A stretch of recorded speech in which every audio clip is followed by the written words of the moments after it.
So in today's video guys, I'm gonna show you how to fix Telegram problem. First thing, go to the settings in your mobile phone, go to the apps manager. When you open the apps now, all what you wanna do is very simple. Wait a few seconds and then scroll all the way down until you find Telegram app. When you find it, just click on it.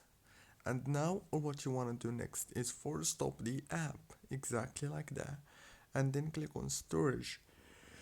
Click on clear cache and manage space.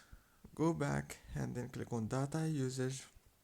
Disable the roaming data and make sure that all those three options are enabled. Go back again and now all what you want to do next is click on the power usage details. Enable the power consumption alert like that and then go back to the settings. Click on wireless. Enable the airplane mode for 5 seconds and after that disable it. Go back into the home page and now all what you want to do next is open the Play Store or the App Store if you have iPhone and search for Telegram like that and then update the app from here. That's it. Don't forget to like, subscribe.